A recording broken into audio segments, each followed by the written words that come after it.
नमस्कार। किसान आंदोलन को लेकर सरकार की ओर से, बीजेपी के तमाम नेताओं की ओर से लगातार इस बात को कहा गया कि ये एक राज्य का आंदोलन है।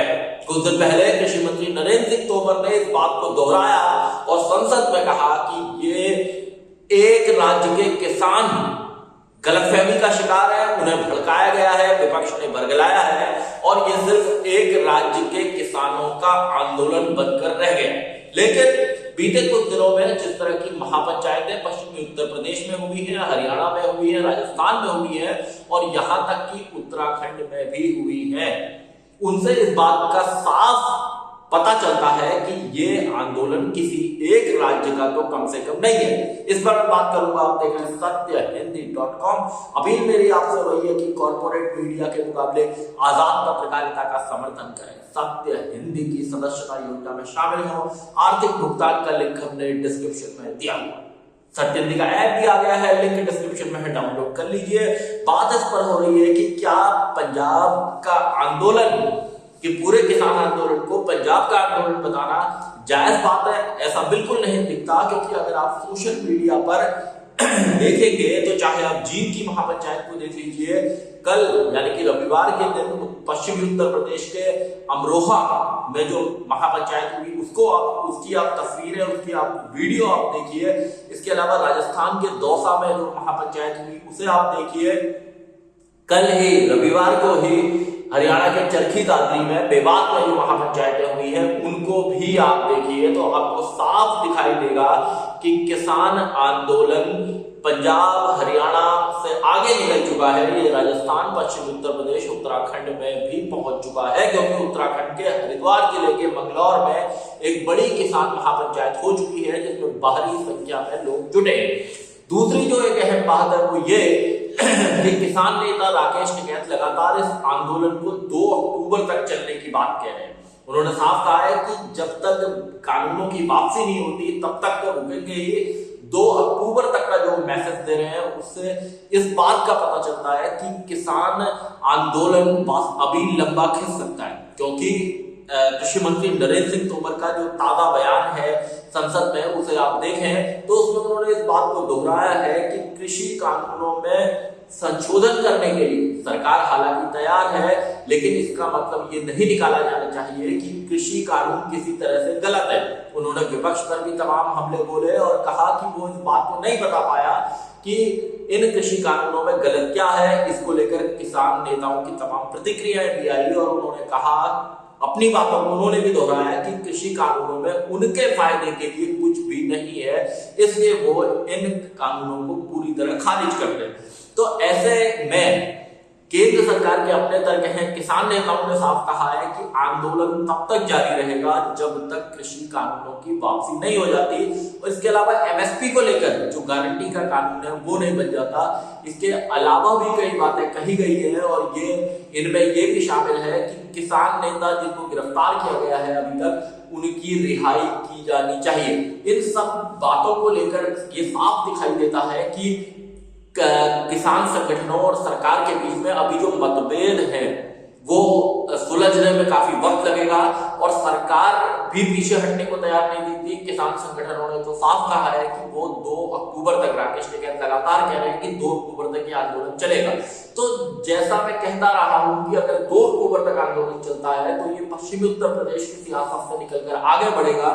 इस ओर कांग्रेस के पूर्व अध्यक्ष राहुल गांधी भी मैसेज दे चुके हैं इस बात का कि ये आंदोलन अभी और बढ़ेगा। हमने देखा है कि किसान आंदोलन को कांग्रेस से लेकर, शिवसेना से लेकर, शिरोमणि अकाली दल से लेकर, इंडियन नेशनल लोकदल से लेकर, राष्ट्रीय लोकदल से लेकर समाजवादी पार्टी, आम आदमी पार्टी, तमाम विपक्षी दलों का अब तक समर्थन मिल चुका है। शिरोमणि अकाली दल और हनुमान बेनीवाल की पार्टी, राष्ट्रीय लोकतांत्रिक पार्टी, तो इस मसले पर एनडीए से बाहर आ चुकी है।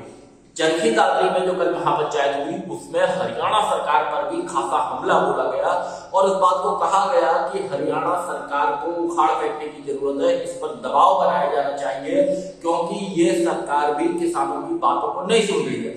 तो अगर किसान आंदोलन में जिस तरह की ये महापंचायत हो रही है, जिस तरह की भीड़ उमड़ रही है, उससे साफ है, किसान नेता भी इस बात को साफ कह रहे हैं कि आने वाले दिनों में ये महापंचायतें पूरे देश भर में होंगी, बाकी जगह भी फैलेंगी। हमने देखा कि महाराष्ट्र में कृषि कानूनों के खिलाफ किसान आंदोलन कर चुके हैं। इसके अलावा दक्षिण में कर्नाटक तक भी इस आंदोलन के समर्थन में, किसानों के समर्थन में प्रदर्शन, छोटी मोटी सभाएं हो रही है। तो ऐसे वक्त में जब सरकार और बीजेपी ने पूरी ताकत लगाकर ये बताने की कोशिश की है कि ये आंदोलन सिर्फ एक राज्य का है, सिर्फ एक राज्य के किसानों का है, उनको बरगलाया गया है, उनको भड़काया गया है, ऐसे वक्त में दूसरी ओर किसान महापंचायतों का फैलना और किसानों को विपक्षी दलों का भी समर्थन मिलना, किसानों के समर्थन में लामबंदी होना, क्योंकि जीत की महापंचायत हो या आपके बागपत, मथुरा से लेकर पश्चिमी उत्तर प्रदेश की महापंचायतें हो, इनमें ये साफ दिखाई दिया है कि किसानों के समर्थन में कहीं ना कहीं लोग और आम जो किसान है वो कृषि कानूनों के खिलाफ एकजुट होते दिख रहे हैं। तो आने वाले वक्त में ये जो लड़ाई है किसान संगठनों और सरकार के बीच में, निश्चित रूप से ये लड़ाई आगे बढ़ती दिखाई देगी। और ऐसे हालात जो अभी बने हुए हैं उसमें नहीं लगता कि किसानों और सरकार के बीच में किसी तरह की बातचीत बहुत जल्दी कोई बातचीत हो सकती है। और अगर बातचीत होती भी है तो वो किस नतीजे पर पहुंचेगी कहना मुश्किल है, क्योंकि इससे पहले जितने भी दौर की बातचीत हुई है वो अब तक बेनतीजा रही हैं। हालांकि सरकार कई संशोधन करने के लिए भी तैयार हुई, लेकिन किसान संगठन साफ इसी बात को कहते हैं कि इन कृषि कानूनों की वापसी और एमएसपी को लेकर गारंटी का एक्ट बनना चाहिए।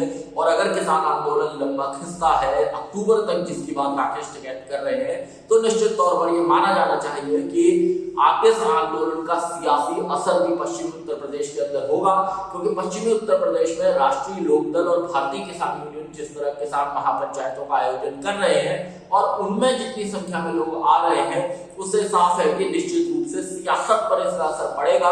और पश्चिमी उत्तर प्रदेश से लेकर योगी सरकार के मंत्रियों और नेताओं के बीच में भी किसान आंदोलन के कारण होने वाले राजनीतिक असर की चिंता है। तो आने वाले कुछ महीनों में कई राज्यों में विधानसभा के चुनाव है और उन चुनावों के बीच में ये जो किसान आंदोलन है ये अपना सियासी असर पैदा कर सकता है, क्योंकि चाहे बंगाल का मसला हो, असम का मसला हो, जिन राज्यों में जो चुनावी राज्य है वहां तक भी किसान आंदोलन की गूंज है। और विपक्षी दल लगातार मोदी सरकार पर किसानों के मसले पर संवेदनहीन होने का आरोप लगा रहे हैं। दूसरी ओर सरकार भी टिकी हुई है और उसने कहा है कि इन कानूनों को किसानों के फायदे के लिए बनाया गया है। तो सरकार की ओर से किसान आंदोलन को एक राज्य का बताना और किसानों की तरफ से लगातार महापंचायतों को बढ़ाना और उन्हें समर्थन मिलना इस बात के संकेत देता है कि दोनों तरफ से रार जो है अभी थमने वाली नहीं है। देखना होगा कि ये रार कब थमेगी और कब कोई एक ऐसी जगह पर पहुंचेंगे किसान संगठन और सरकार जहां पर ये आंदोलन खत्म हो सकेगा। इस पर हमारी नजर बनी रहेगी। आप देखते रहिए सत्यहिंदी.com। धन्यवाद। सत्य हिंदी का ऐप डाउनलोड करें गूगल प्ले स्टोर पर।